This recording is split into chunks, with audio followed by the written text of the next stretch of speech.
Foundations of Amateur Radio. Today I'm going to talk about the doing of a contest. Previously I discussed the preparation, and you can go back to that and have a listen online. Search iTunes for my call sign, VK6FLAB.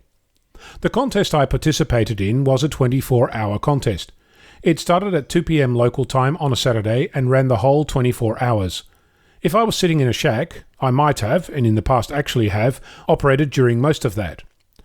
Seeing that this time around I was planning to be mobile, I needed to get sleep in between driving from location to location.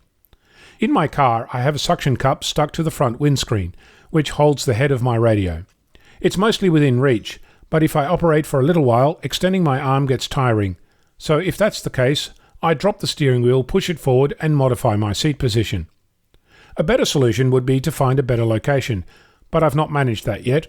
I keep looking at other setups, but I haven't found one that works for me. I'll let you know if I do. My logging is done on a computer, a netbook. It's small, light, and pretty responsive. It's running Windows XP, never connects to the net, and it works. I balance it on my knee when entering contacts, or have it on the passenger seat and tap into it that way. Also not ideal. I saw a series of photos where a fellow traveller had used a plastic sewer pipe and bend to push it into the cup holder of a centre console and mount their computer on that. I've not yet travelled to the hardware store, but I can see a future where that might occur. Power for the laptop comes from a 12 volt power supply.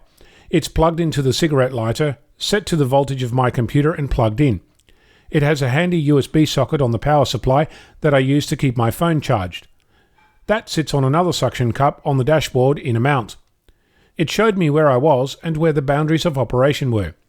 Every now and then I even used it as a phone. Speaking about power, I power my radio with a 12 volt battery that's sitting in the boot.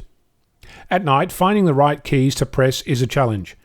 The interior light of the car is one option, but I find it makes too much light, draws too much attention, and uses more power than I'm willing to use. Instead, I use an LED headlamp. I was wearing it for a while, but a better solution turned out to be attaching it to the sun visor, where it still is. In terms of feeding and watering, for water I had about 6 bottles of water lying in the passenger seat footwell. For food, a small insulated bag with fruit, apples, pears and a banana. I stayed away from nuts, sugar and other traditional stay-awake foods, because I find that I overeat, get sleepy and become less productive.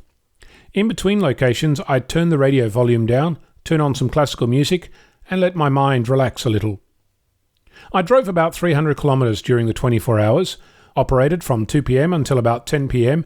and from about 5 a.m. to 2 p.m., a total of 17 hours.